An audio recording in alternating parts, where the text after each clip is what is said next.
तो hard working का मतलब है कि मुझे स्मूथली 2 घंटे रोज टाइम मिलता है, मैं 2 घंटे पढ़ रहा हूँ, 2 साल तक पढ़ूंगा, एक कंसिस्टेंसली हो गया। कंसिस्टेंसी तो ठीक है, बट हार्ड वर्किंग यहाँ नहीं आया। हार्ड वर्किंग का मतलब है कि 2 घंटे स्मूथली निकल रहा है ना, मैं 4 घंटे निकालूंगा अपने टाइम को कटअप करके, है हार्ड वर्क। मेरे पास फाइनेंशियल क्राइसिस है, कमी है पैसों की, तो मैं पैसों के अरेंजमेंट के लिए माँ बाप पे ना डिपेंड होकर के मैं जॉब भी कर रहा हूँ, पार्ट टाइम कमा भी रहा हूँ, अपने खर्चे भी चला रहा हूँ और फिर पढ़ भी रहा हूँ। This is a hard working. Second one thing कि अगर हमें सफलता पाने के लिए 4 घंटे पढ़ने की नीड है, तो मैं पर डे 7 घंटे पढ़ रहा हूँ। This is the hard working. दूसरा, आपको हार्ड वर्किंग की भी नीड होगी।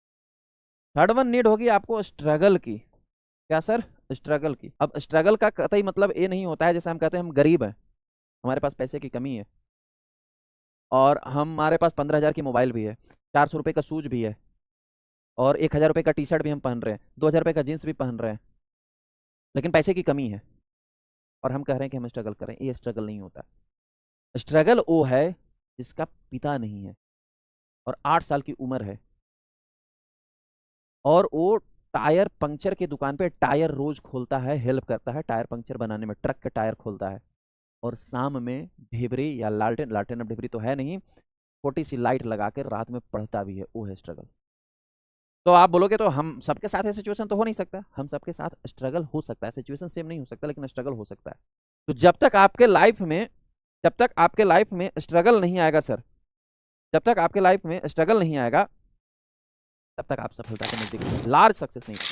क्वेश्चन नंबर थर्ड है, amoebic dysentery is caused bye. Amoebic dysentery जो है वो कौन क्रिएट करता है? ये तो बहुत इजी क्वेश्चन है सर, पहले भी एक्सप्लेन किया गया है बच्चों आप लोगों को।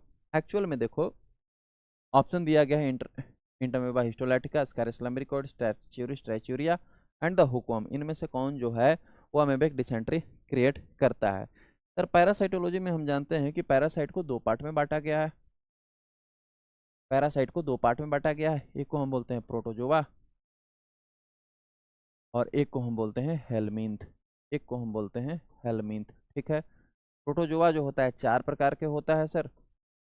एक होता है अमीबा, एक होता है स्पोरोजोआ, एक होता है सिलिएट्स और एक होता है फ्लैजेलेट्स। और हेलमिंथ होते हैं 3 टाइप्स के सर, एक होता है केस्टोड्स, एक होता है ट्रेमाटोड्स और एक होता है नेमाटोड्स।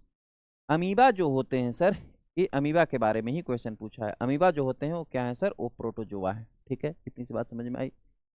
अमीबा का अमीबे ग्रीक वर्ड से लिया गया जिसका मीनिंग ही होता है नोट ऑफ फिक्स्ड शेप, यानी अमीबा का कोई फिक्स शेप नहीं होता। अगर आप अमीबा को ऑब्जर्व करोगे, यदि आप अमीबा को ऑब्जर्व करोगे तो कुछ इस प्रकार से जो है वो आपको ऑब्जर्व होगा, note of fixed shape.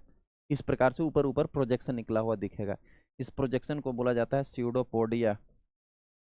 Pseudo क्या बोला जाता है गुरु? इसको स्यूडोपोडिया बोला जाता है।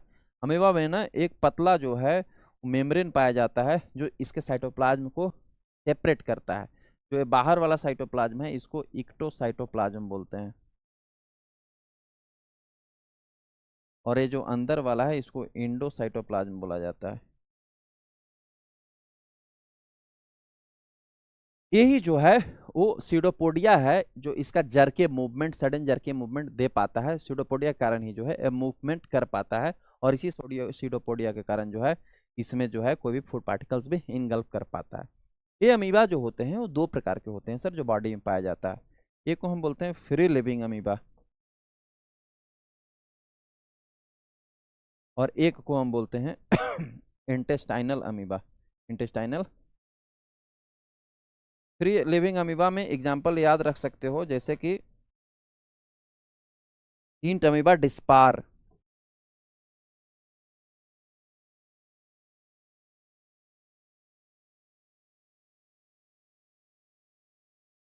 सॉरी ईंट अमीबा डिस्पार इंटेस्टाइनल में ही आता है।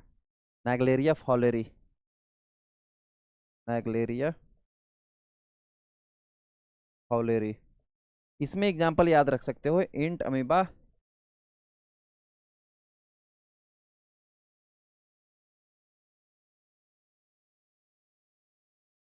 इंट अमीबा हिस्टोलेटिका, इसमें याद रख सकते हो entamoeba coli, entamoeba dispar, ये सभी जो हैं वो क्या है सर, इंटेस्टाइनल अमीबा है। फ्री लिविंग अमीबा तो सर नॉन पैथोजेनिक होते हैं, मतलब ये भी जो है इन्फेक्शन क्रिएट नहीं करते हैं। इंटेस्टाइनल फ्री लिविंग अमीबा मतलब कहीं भी एग्जिस्ट कर सकता है। इंटेस्टाइनल अमीबा का मतलब जो ह्यूमन के इंटेस्टाइन में ही एग्जिस्ट करे। अब फ्री लिविंग अमीबा भी नॉन पैथोजेनिक होते हैं। इंटेस्टाइनल अमीबा में भी जो इतने सारे अमीबा हैं वो भी नॉन पैथोजेनिक होते हैं, यानी इन्फेक्शन क्रिएट नहीं करते हैं। इनमें से केवल एक ही जो है ये इंट अमीबा हिस्टोलाइटिका जो है, यही आपको इन्फेक्शन क्रिएट करता है। कौन सर? इंट अमीबा हिस्टोलाइटिका ही जो है वो आपको इन्फेक्शन क्रिएट करता है। जब आप में इन्फेक्शन क्रिएट करेगा आपके इंटेस्टाइन में, ये स्प्रेड कैसे होता है? कंटामिनेटेड फूड एंड वाटर से। कंटामिनेटेड फूड या वाटर आप कंज्यूम कर रहे हो, फिर आप तक ये पहुंच जाएगा। आपके इंटेस्टाइन में जब इसका इन्फेक्शन होगा तो उस इन्फेक्शन को हम कहते हैं अमेबिएसिस। क्या कहा जाता है सर उसको? अमेबिएसिस। उसी को हम बोलते हैं अमेबिक डिसेंट्री भी। तो यहाँ क्वेश्चन पूछ रहा था ना आपसे, तो यहाँ पूछा amoebic dysentery, it is also known as the amoebiasis. Amoebiasis इसको क्या बोला जाता है सर? अमेबिएसिस बोला जाता है, अमेबिक डिसेंट्री। अमेबिक डिसेंट्री में जो है वो आपके कोलिक सिम्टम्स क्या शो हो सकता है सर, क्योंकि आपके इंटेस्टाइन में शो कर रहा है ना इन्फेक्शन, तो आपको एब्डोमिनल एब्डोमिनल डिस्कम्फर्ट हो सकता है ना सर? एब्डोमिनल पेन हो सकता है, एब्डोमिनल पेन देखने के लिए मिलेगा आपको सर। आपको डायरिया देखने के लिए मिल सकता है ना? आपको लूज स्टूल्स देखने के लिए मिल सकते हैं। स्टूल में आपको ब्लड्स भी देखने के लिए मिल सकते हैं। स्टूल में आपको जो है वो म्यूकस भी देखने के लिए मिल सकता है। इस प्रकार के सिम्टम्स जो है आपको अमेबिक डिसेंट्री में देखने के लिए मिलेगा। और ये अमेबिक डिसेंट्री क्रिएट कौन कर रहा है सर? ये अमेबिक डिसेंट्री जो है इंट अमीबा हिस्टोलाइटिका क्रिएट कर रहा है। इस क्वेश्चन का करेक्ट आंसर है option number A. Next one आता है स्कैरिस लम्ब्रिकोइड्स। स्कैरिस लम्ब्रिकोइड्स जो है स्कैरिएसिस क्रिएट करता है। ट्राइचूरिया ट्राइचूरियस जो है ट्राइचूरियसिस क्रिएट करता है। और हुकवर्म जो है ये भी आपको इंटेस्टाइनल में इंटेस्टाइन में इन्फेक्शन क्रिएट करते हैं। एक्चुअल में ना ये दो प्रकार के होते हैं। अच्छा, इसमें ना थोड़ा सा एक और इम्पोर्टेंट बात आता है, यहाँ तो याद रखना। स्कैरिस लम्ब्रिकोइड जो मैंने बोला स्कैरियसिस क्रिएट कर रहा है, आपके इंटेस्टाइन में इन्फेक्शन क्रिएट करता है। इसका कॉमन नेम क्या है? इसका कॉमन नेम जो होता है उसे हम बोलते हैं राउंड वॉर्म। उसके बाद ये ट्राइचूरिस ट्राइचूरिया का कॉमन नेम होता है व्हीप वॉर्म। Whip warm. और ये राउंड वॉर्म में ना दो पैरासाइट आते हैं, एक आता है